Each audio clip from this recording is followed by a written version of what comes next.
Mga kababayan, kumusta?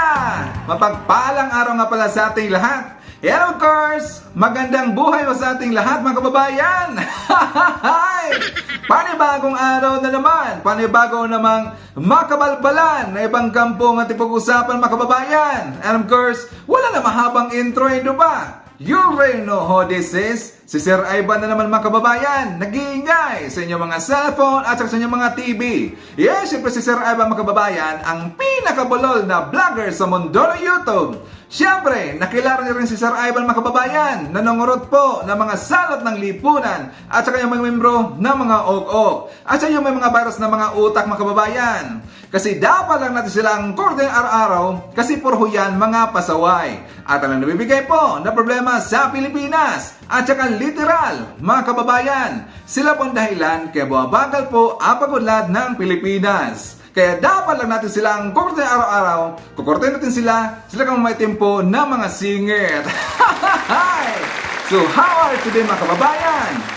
I'm hoping po na nasa maayos kayo na kalagayan. I'm hoping also na lagi ko pong napapasaya ang inyong mga araw sa tinibibigay po ng mga bagong balita si Sir Ivan dito sa ating channel. Empress, lagi ko po itong sinasabi dito araw-araw na dapat stay healthy ho tayo. Stay healthy everyday. Iwas kayo doon sa mga taong nagbibigay sa inyo na problema at nagbibigay sa inyo ng mga stress. Kasi alam natin mga kababayan, huwag nagkaroon kayo ng stress sa buhay, dyan na umpisa ang ating mga sakit-sakit. Kaya dapat lang po, good vibes everyday at saka smile lang po everyday. And first mga kababayan, ngayong araw, marami naman po tayong pag-uusapan. Andyan po yung mga good news, andyan po yung mga viral, at lalong-lalo na, andyan po yung mga mainit na mga balita na hanggang ngayon, marami pa rin po ang hindi makamove on. Siya nga pala mga kababayan, ipasensya po. I think 2 vlogs na dumaan po natin mga vlogs, ay meron problema po ang ating audio mga kababayan. Kung napapasin nyo po, medyo hindi ganun kaganda ang ating vocals. Kasi po mga kababayan, nasira ang ating microphone. Pero pag akala ko kasi, yung mga dumaan po na 2 vlogs sa natin, ay akala ko medyo maremedyohan pa ho. Pero talagang namatay na mga kababayan, hindi na madala. But don't worry po. Hopefully, darating this coming Friday, ang ating bagong in-order po na microphones. Hopefully, or baka bukas, or baka this coming Friday, who knows. But of course, the show must go on mga kababayan. Kasi nga, kapag titigil tayo dito, mamayagbag po yung mga salot ng lipunan. Kasi kailangan talaga natin silang babantayan araw-araw mga kababayan at kailangan natin ditong ibalita po yung mga magagandang nangyayari po sa Marcos administration, mga bangga nangyayari po dyan sa Pilipinas kasi nga sinusuppress dito ng mga salot ng lipunan yung mga good news sa kababayan. But don't worry, nandito po si Sir Ivan and the show must go on. So pagtsagaan lang muna natin mga kababayan, ito pong bukas natin na directly dito po sa ating cellphone kasi wala tayong ginagamit ngayon na microphone mga kababayan. Yung dumaan na vlogs natin, di ba may nakita ho tayo na mayroong microphone? Nagiging props lang yun mga kababayan, props lang yun. Of course, isa po sa pag-usapan mga kababayan, ay ito pong nag-viral ngayon at talagang sumabog kasi doon po sa Cebu City, sa Mactan, Cebu Airport ay merong parang tanimbala mga kababayan. May kumalat na naman na tanimbala. Actually, ipapakita ko natin yan mamaya ang video natin. Nakakatakot mga kababayan kasi alam naman natin yung panahon po na yung sumabog po yung tanimbala dyan sa Maynila, hopefully hindi na po babalik dito. Pero alam niyo mga kababayan, mukha yatang may sumabotahin na naman dito. Gusto nilang sirain po yung pangalan ng Marcos administration. Gusto nilang siraan po si PM dito. But anyways, titingnan ho natin yan mamaya. Okay, so kababayan, isa rin sa pag-uusapan ay siyempre itong nangyari din doon sa may MRT kasi meron pong nasiraan ng laptop mga kababayan doon sa X-ray na I think na balita na ho natin yan, but hindi literal po na sinabi ko dito kasi nilagay ko lang po sa screenshots. Kung napapansin nyo po, the last vlog ho natin, meron kong inilagay po na screenshots tungkol dito sa nasiraan po ng laptop doon sa MRT. Pag-usapan natin yan mamaya mga kababayan. And of course, marami pang iba kasi ito ring ipinalabas, ipinakalat na naman ng mga pinklawan mga kababayan na sabi nila sinuportahan daw sila ngayon si Lini Lutang, sinuportahan daw ng Philippine Army mga kababayan or Philippine Air Force nga pala.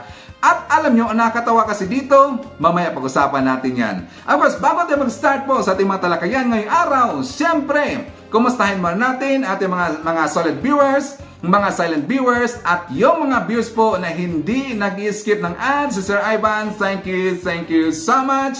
Syempre, pasalamatan ho natin si Ma'am Army Lagaso, nagbigay ho sa atin ng $10. Thank you so much.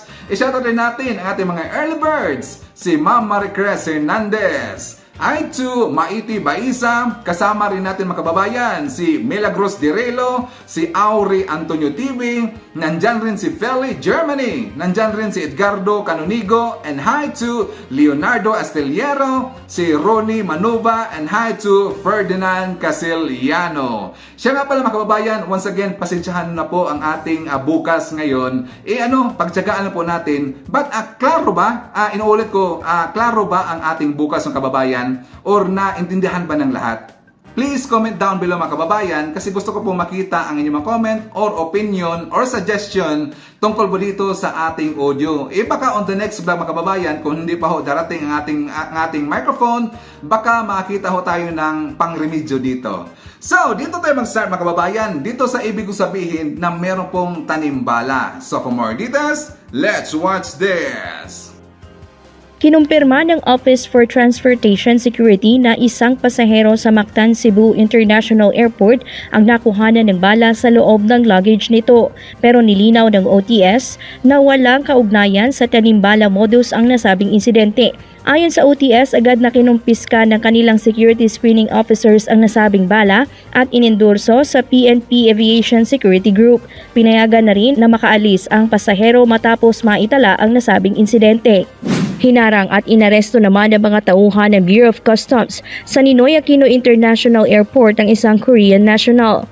Bunso nito ng pagdadala at hindi pagdedeklara ng malaking halaga na umabot sa $167,300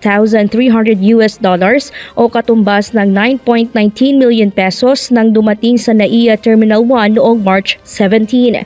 Natuklasan ng naturang pera na nakatago sa loob ng isang libro. Kasalukuyang nasa kustodiya ng Customs Police ang Korean passenger para sa mas masusing investigasyon at posibleng pagsasampa ng kaso. Naibalik naman ng airport employees ang nahulog na pera ng isang dayuhan sa departure area ng NAIA. Nabatid na aksidenteng nahulog mula sa pasahero ng ANA Airlines patungong Tokyo, Japan na si Terrence Alspac ang nasa $1,000 habang patungo sa kanyang flight. Iniulat ng Overseas Workers Welfare Administration na nakauwi na ngayong araw ang 130 overseas Filipino workers mula Kuwait. Kabilang ang mga ito sa mga distressed OFWs na pansamantalang nanunuluyan sa OFW shelter sa Kuwait. Nakatanggap ang mga nasabing distressed OFW ng food, transportation at financial assistance. So babalikan lang natin mga kababayan, yung pong alleged na tanimbala ng kababayan. Diba? Pero sinabi po ng OTS na hindi po dito connected yung tanimbala na issue. At saka alam nyo, yung may-ari po ng bag ay babae mga kababayan. So ang ibig bang sabihin, dahil nga sinabi po ng OTS na walang kinalaman dito yung tanimbala na issue yung nangyari po doon sa airport po sa Maynila, last sa panahon po ni FPRRD, ang ibig bang sabihin mga kababayan, nagdadala po ng mga armas or ng bala itong babae na ito mga kababayan? I think pinagtakpan lang ho dito para hindi po ito magkaroon po dito ng chaos or malaking issue mga kababayan. Pero kailangan pa rin ito dapat po na imbestigahan. Kasi nga delikado mga kababayan at hindi maganda po. Kaya kung babalik po dito yung tanimbala na issue na yan, kasi nga siyempre nagbigay na rin dito ng trauma po sa ating mga kababayang Pilipino. at meron ding nadali of course ng mga turista ho natin. So dapat lang tutukan ho ito ng gobyerno natin mga kababayan at hindi ito kailangan po na baliwalain ng taga OTS kasi mahirap ng kababayan. We have to dapat advanced thinking ho tayo. Hindi ho natin baliwalain yan. Of course, sana mga kababayan, wala na pong mangyayari na ganito na katulad ho nito na merong bala po nakita na naman dyan po sa bag na dyan po nangyari po sa airport ho natin. Sana hindi bumalik yung tanimbala. So dito tayo mga kababayan sa isang vlog po ni Vincent Tabigi kasi talagang napaka very important kasi nito kasi alam niyo mga kababayan, si Vincent Tabigi meron siya inirelease po na isang video kung makikita ho natin doon po sa Mindanao Mindanao extension or yung putol po na daan mga kababayan. Alam niyo ba, yung panahon na yan ay sa panahon pa po ni Apu Lakay, 1980s pa mga kababayan, and after that, hindi na po siya in-improve po o talagang in-stop na po sa panahon po ni Corecong hanggang sa dumating po itong si Panot mga kababayan. Kung maalala niyo po, di ba pinaparinggan ho dito yung mga Aquino na kung merong mga magandang project po yung mga previous admins, kaya lang pagdating po ito sa Aquino mga kababayan ay hindi na itunuloy po kasi nga maging tatak Marcos ho dito. Buti na lang dumating po yon si PRRD and of course we are swerte rin natin kasi dumating rin si PBBM dahil ipinagpatuloy po ang proyekto na yan mga kababayan. So, for more details, let's watch this. Magandang araw sa inyong lahat mga kababayan. Nandito po tayo ngayon sa Mindanao Avenue Extension. At i-update nga po natin ngayon dito. Ito nga pong kalsada dito na matagal na, no? At binahaya na mga kababayan. At makikita nyo, wipe out na po yung mga kabahayan dito. At yung mga nakatira dito ay nailipat na po sa Caloocan. Binigyan naman sila ng relocation mga kababayan ng gobyerno sa tulong ng NHA. So, ayan mga kababayan, itong kalsadang ito ay ginawa pa noong 1980 at hanggang 2014 ay hindi po nasolusyonan. At sa tulong po ni Pangulong Duterte at sa kasalukuyang presidente ngayon na si Pangulong Bongbong Marcos ay nabawi na po itong kalsada na ito. Nasimula ng ama ay tinapos na ng anak. So maghintay lang po tayo ng mga ilang buwan mga kababayan ay madadaanan na itong Mindanao Avenue Extension. So, tingnan nyo, patuloy na nagtatrabaho dito yung backhoe at kanina nga lang po ay natapos na po yung wipe out dito ng mga kabahayan, no? Para matapos agad ito dahil malaking tulong itong kalsadang ito mga kababayan, lalo na sa daloy ng trapiko, no? At makikita nyo rin dito sa side na yan, ginagawa rin dyan yung subway. So, malaking tulong talaga ito. Lalo na pag natapos na rin yung subway, ay yung mga sasakay ng subway ay hindi na sila iikot mga kababayan para lang sumakay ng Metro Manila Subway. Dahil may kalsada na dito, ito nga pong Mindanao Avenue Extension na matagal nang natenga at ang ginawa ay binahayan na lang mga kababayan. Ayan, pasalamat tayo sa gobyerno ngayon dahil itinutuloy ito mga kababayan.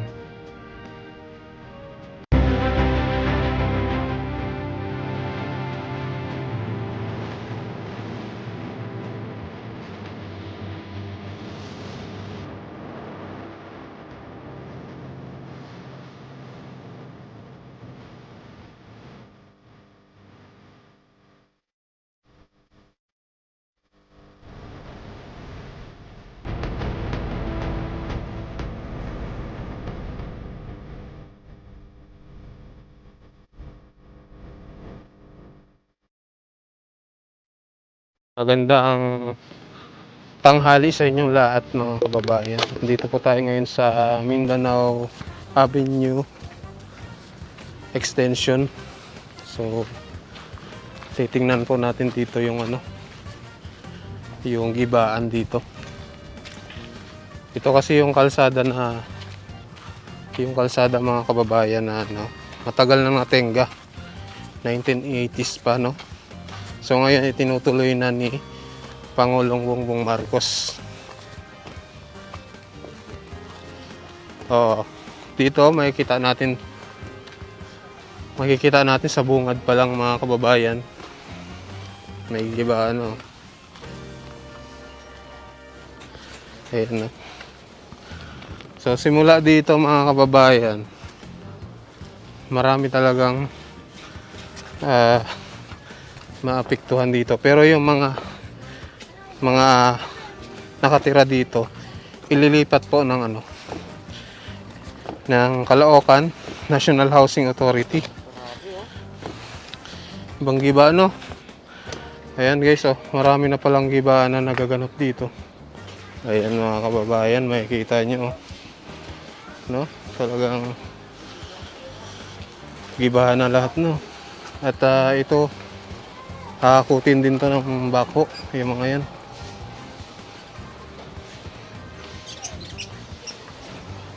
So yung iba dito, naghahakat pa rin ng mga nila, gamit. Yung iba nangangalakal daw.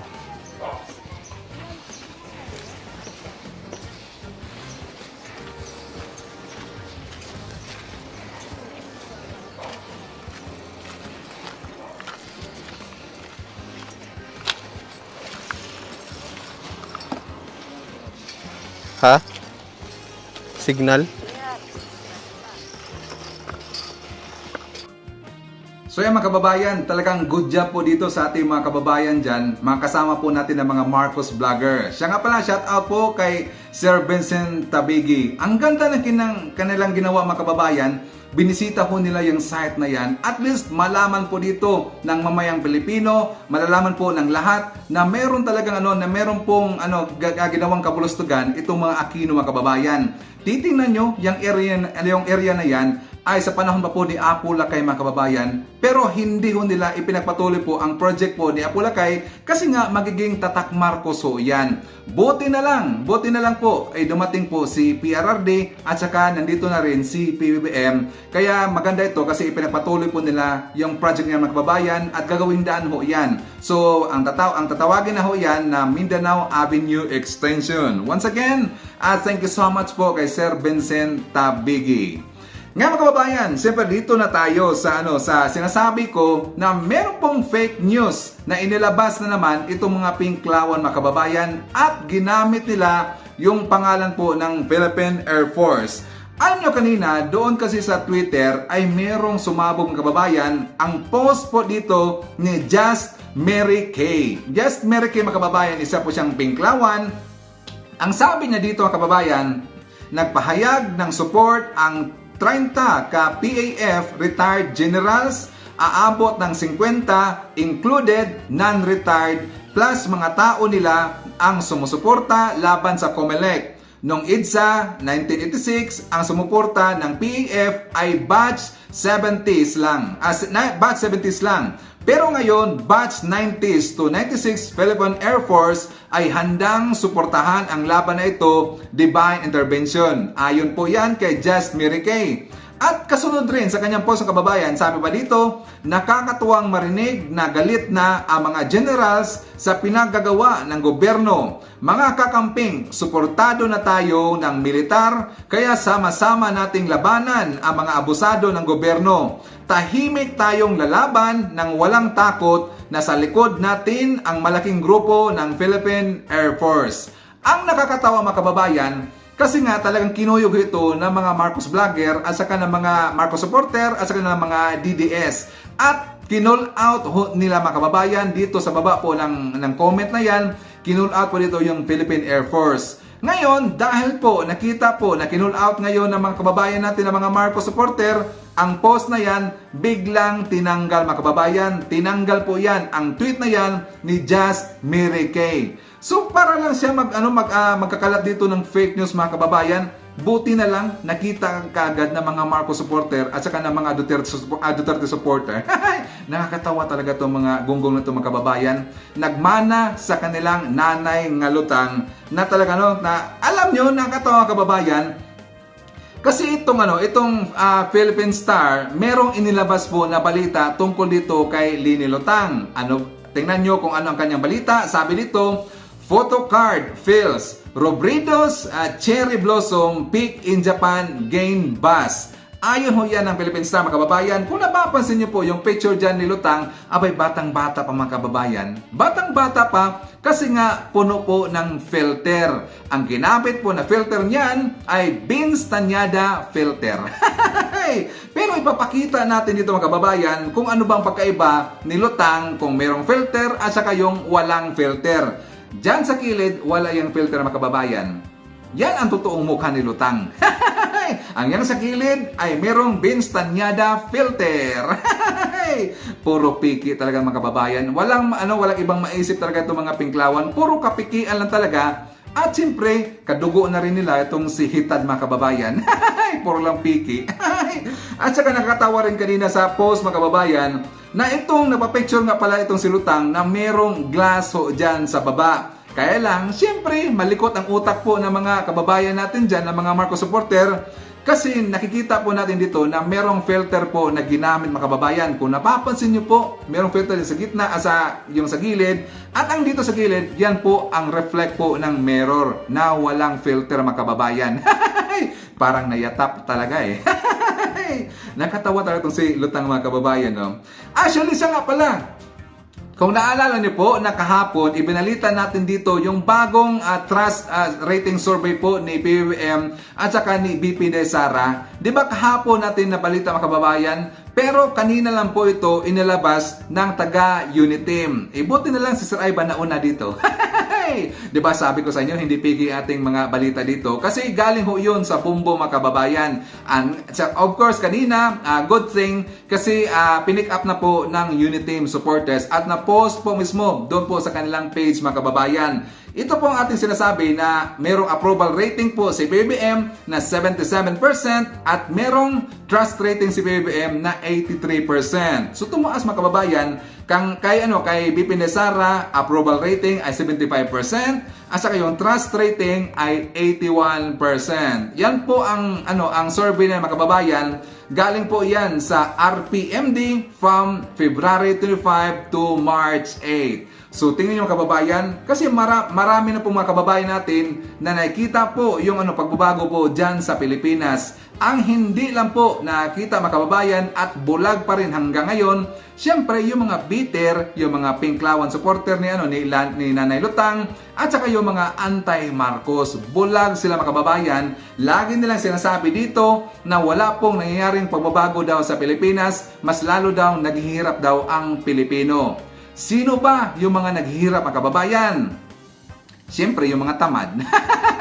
Yung mga tamad nanghihirap yan. At saka yung grupo ni Renato Baba Reyes at saka ni Cara Tagawa at saka yung grupo rin ni si Raulo Manuel mga kababayan. Sila lang po yung mga naghihirap ngayon, yung mga affiliated po sa NPA. Sila, totoo yan, sila po naghihirap ngayon kasi puro sila mga manggunggong at lagi lang pong nakikita yung mga hindi, at lagi lang ibinabalita mga kababayan, yung mga hindi na mga gandang mga balita, yung mga negatives lang po, ayon lang ibalita po yung mga good news. Kaya sila puro mga kaplastikan lang at hindi dapat natin silang tangkilikin mga kababayan at hindi rin dapat natin silang pakikinggan kasi puro lang po sila paninira talaga mga kababayan. So di ba good news yan, good news po yan sa mga sa Marcos administration. Maganda po ang nakuha na rating ni BBM at saka ni BP Inday Sara. So bago tayo magpatuloy po sa ating next topic mga kababayan, siyempre, isata rin natin si Sir Modisto Oligo. Happy Mother's Day to Beatrice Oligo at saka kay Iram DB Oligo na nandyan sa United Kingdom. Hi to Salvacion Manalo, nandyan rin si Rodi Ricardo. Hi to Nunoy Floren Hills, nandyan rin si Maria Mendasiplon. Hi to Jazam Muting. Hi to Jima Haikal, si Evelyn Tarampi, nandyan rin si Janeth Amangulad, nandyan rin si Martel T.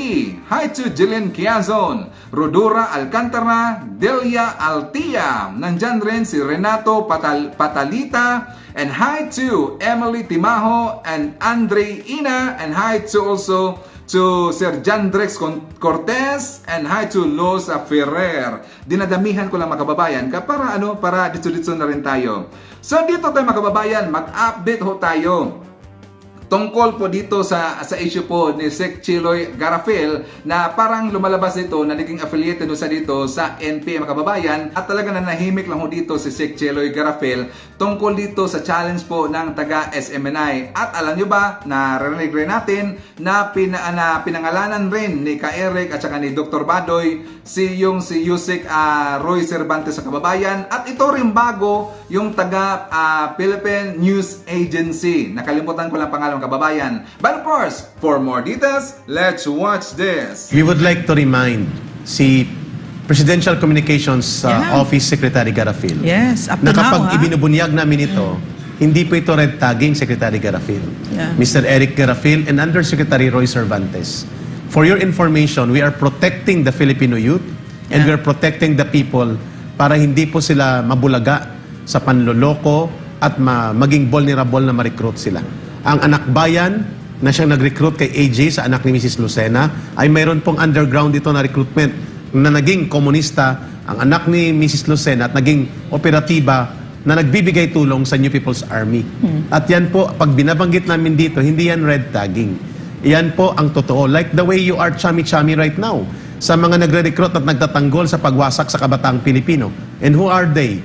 Si Zarate, si Tonyo Cruz, si Ella Colmenares, sina Olea, ang mga grupo nila na si EGP, NUJP, Karapatan, NUPL, all of this ay binuo ng Communist Party of the Philippines. Basahin yung konstitusyon nila. Ito ang tinatawag nila na urban-based organizations involved in revolutionary mass movement. Ibig sabihin, nire-recognize mismo ng CPP na nagbubuo talaga sila ng mga front organizations kasi nakasaad sa kanilang konstitusyon mismo, Ma'am Lorraine. 2016, and even in their previous document, yung Our Urgent Task na sinulat ni Joe Masison. So, ibig sabihin, when we call out these organizations and personalities, Secretary Garafil of the Presidential Communications Office, Undersecretary Roy Cervantes sa Office of the Executive Secretary Luke Bersamin, ang ibig sabihin niyan ay kailangang manindigan kayo. Ipagtanggol natin ang pamahalaan, ang ating batas, at lalong higit na maglingkod tayo ng tama sa mamamayan by giving them the correct information. Mantakin mo sa Philippine News Agency, Ma'am Lorraine, ang tawag nila kay Alex Pacalda ay isang youth activist.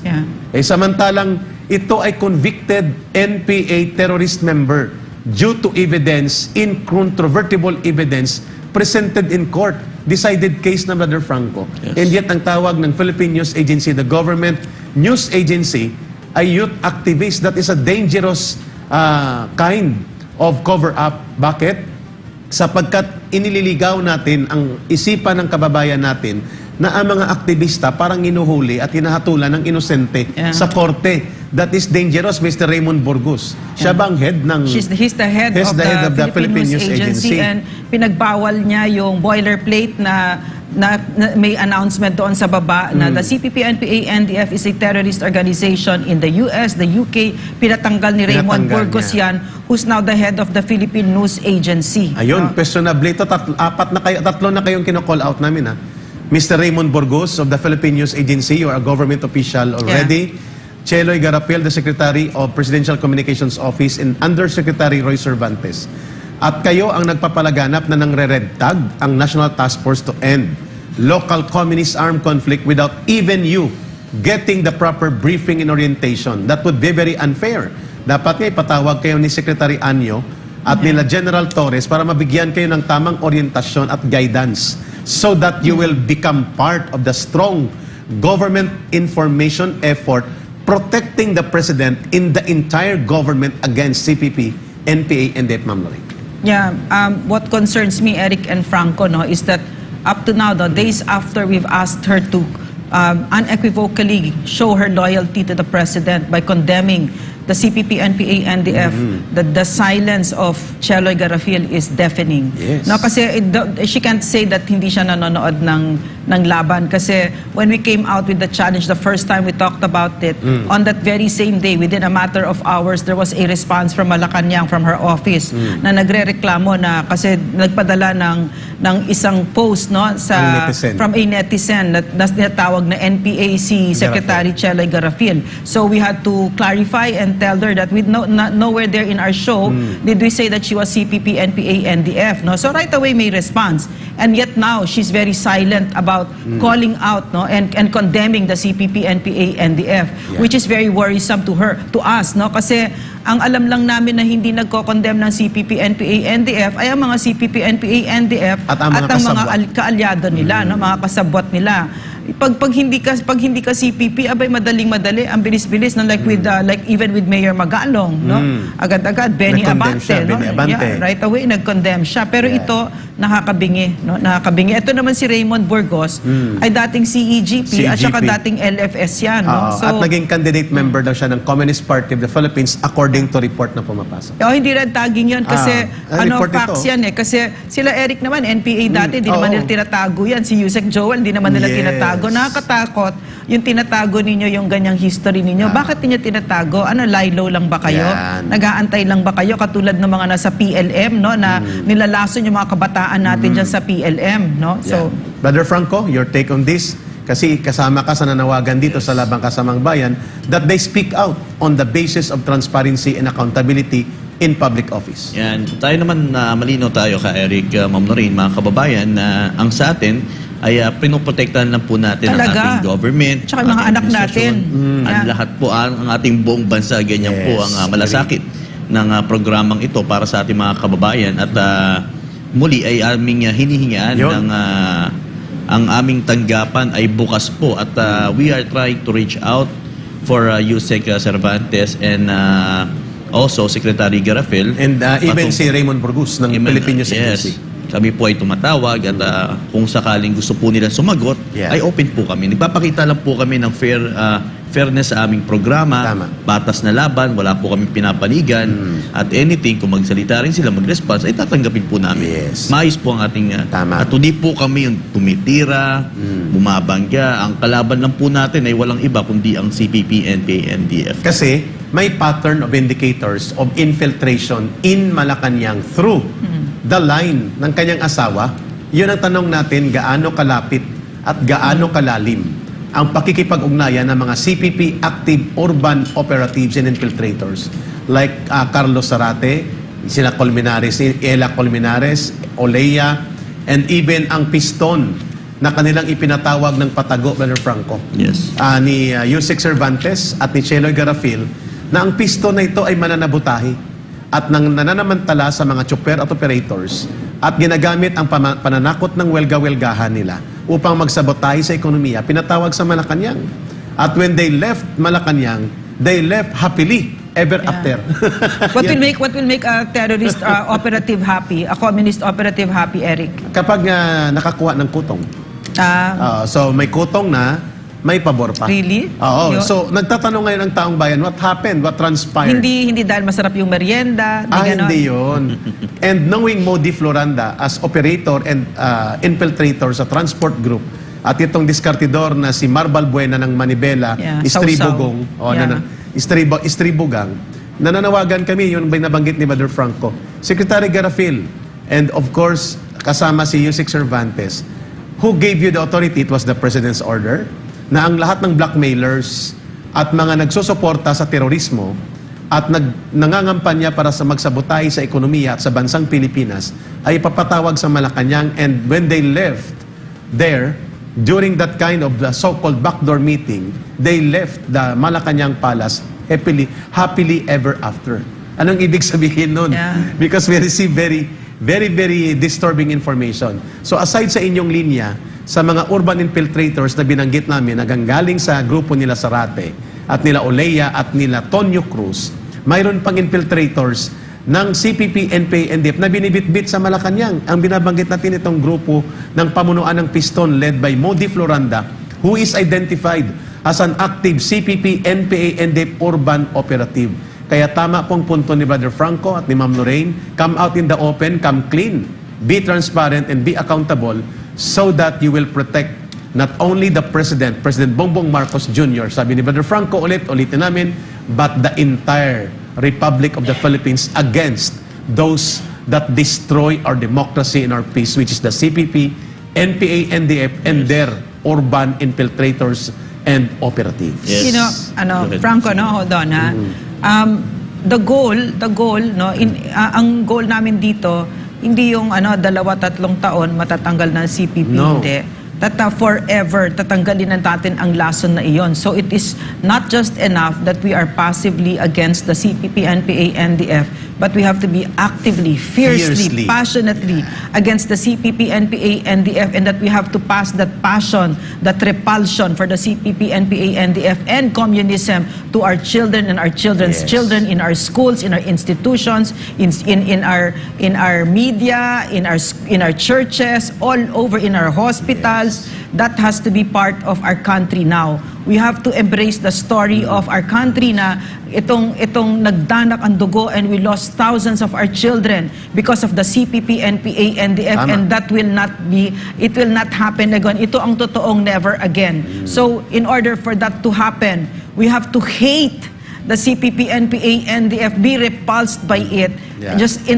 But all the more, no, higher than that is to love our children more, to love our country more, to love our institutions more, being a doctor more kasi yan binaboy nila, being a legislator more because binaboy nila yan, being a religious leader more because binaboy nila yan. So this is it. No, we're being given that opportunity to rebuild our country. At hindi kalabisan. Brother Franco, before we go for a short break, dahil may mga guest tayo naka-line up, hindi kalabisan na ipinanawagan ng sambayan ng Pilipino for Secretary Cheloy Garafil of the Presidential Communications No. Office, Yusek Roy Cervantes, Not at all. and Raymond Burgos, the head of the Philippine News Agency, to come out in the open, publicly condemn, reject, and fight against CPP, NPA, NDF, and all their operators and their network, and stand by the National Task Force to end Yes. local communist armed conflict, and stand with the people to protect the President, promote this government's program like what we are calling you out before.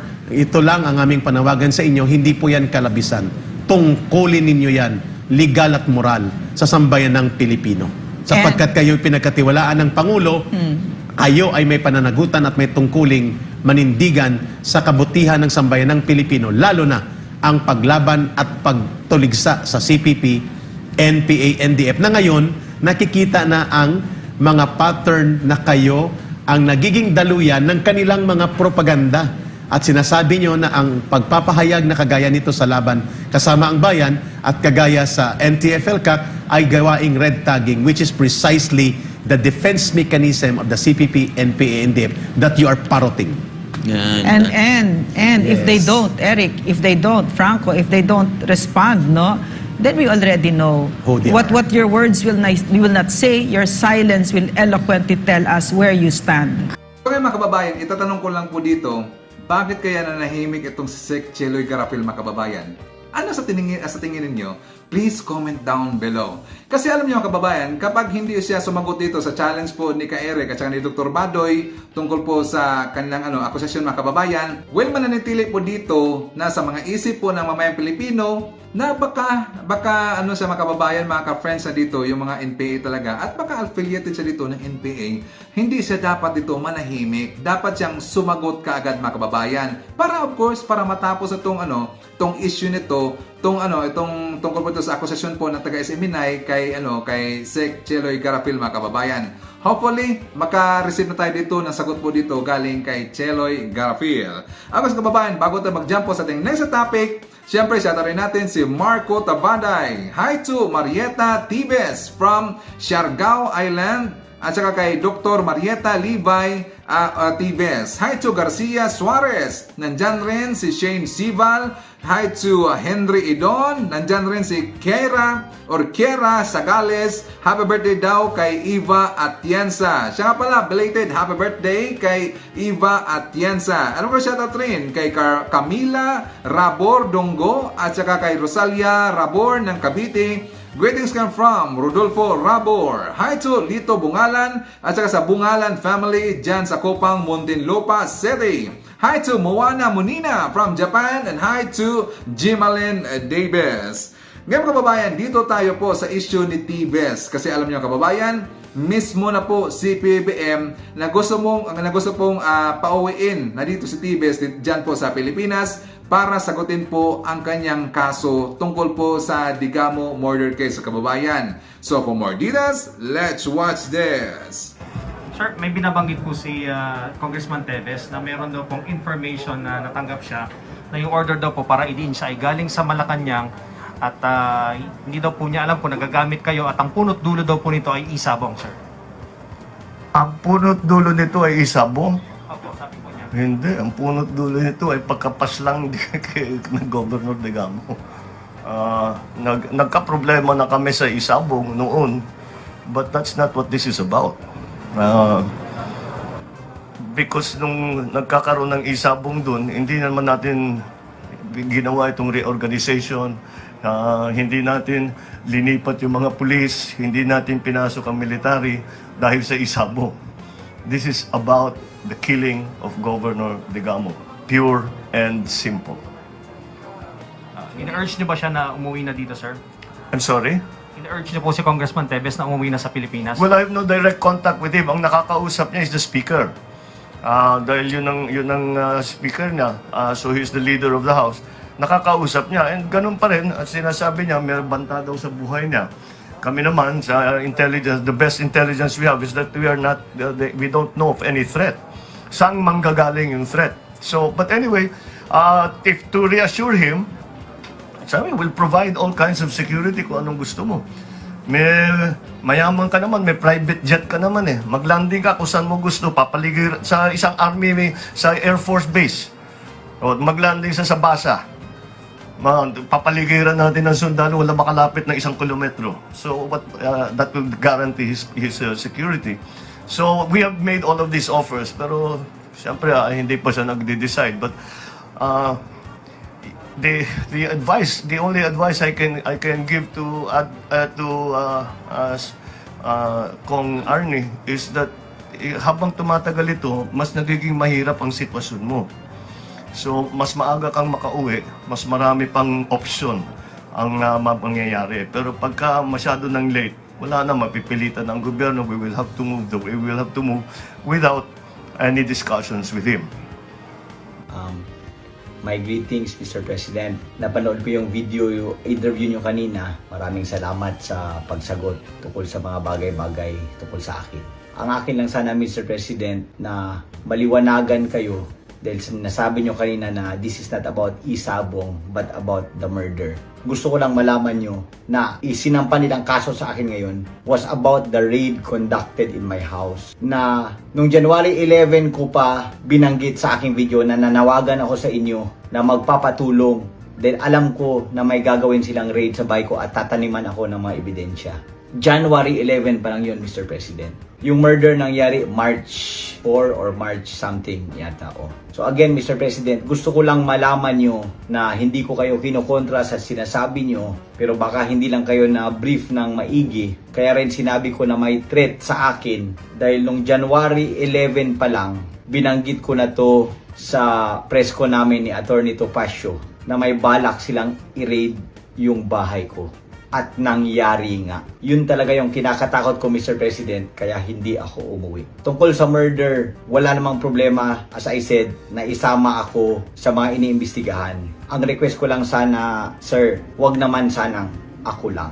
Dapat lahat ng anggulo tingnan. Ang nangyari kasi ngayon, Mr. President, pagkatapos pa lang ng murder, ako na kaagad ang tinumbok. So, yun lang ang pakiusap ko, sir. At sana merong akong, ewan ko paano, but gusto ko sana kayong makausap para maka-explain ako sa inyo. Kung matawagan ko man ang anong number ng tauhan mo, baka pwede kay Boss Anton para lang makausap ko kay Mr. President kung okay sa inyo. Again, nire-respeto ko kayo ng sobra. And Sana lang mapagbigyan nyo ako na makapag-usap tayo para ma-explain ko naman ang aking side. At kung kayo na ang humiling na umuwi ako, mas mahihirapan ako humindi dahil mas may authority kayo makabigay ng proteksyon sa akin. Again, hindi to tungkol sa murder, Mr. President. Gusto ko lang malaman mo talaga. Dahil January 11 pa lang, may operation na ang mga ibang tauhan dyan sa gobyerno laban sa akin. At Mr. President, nung mga araw pa lang na yon, nanawagan na ako sa inyo. Baka hindi lang nakarating sa inyo yung aking panawagan, but again, nanawagan ako as early as January 11. Nananawagan po ako muli, Mr. President, na sana naman matingnan ang lahat ng bagay-bagay na ito. Alam kong, katulad ng sinabi ko sa video, na hindi naman kayo, sigurado akong hindi kayo sang-ayon na gagamitin kayo para lang sa kapakanan ng iilang tao dyan. Thank you very much. So yan mga kababayan, ang ating mga nakalap po ng mga balita ngayong araw. Of course, kung nakaabot ka po sa portion na to, sana nakapag-like na ho tayo. Libre po ang mag-share, libre din ang subscribe. Okay, siya nga pala mga kababayan, pasalamatan ho natin ang ating mga returning viewers, ating mga solido po na mga supporters dito sa ating channel. Thank you so much po sa ating mga returning viewers. And thank you so much also sa ating mga new subscribers dito sa ating channel. Thank you so much. Siya nga pala, hindi ko na shoutout po ang lahat ng mga legends natin dito, ang ating mga senior citizen. Hello po, kumusta pong lahat? At lalong-lalo na ang ating mga kababayan po na mga Marcos at mga Marcos supporter or mga Marcos loyalists. Thank you so much po sa lahat po sa inyong mga walang sawang pagsuporta dito sa ating channel. So mga kababayan, siyempre bago po natin tapusin ating programa ngayong araw, sana sabayan nyo si Sir Ivan para sa ating live messaging prayer. Dear Lord, thank you for waking me up today. Thank you for the gift of my family and friends. May you bless this day, Lord, and direct my every step. I commit myself to your hands. Sustain me and favor me today and never leave my side. Let everything I do bring glory to you. Take me through the day with peace, grace, and protection. In Jesus' name, I pray. Amen. So maraming salamat mga kababayan, and I hope to see you again on my next video.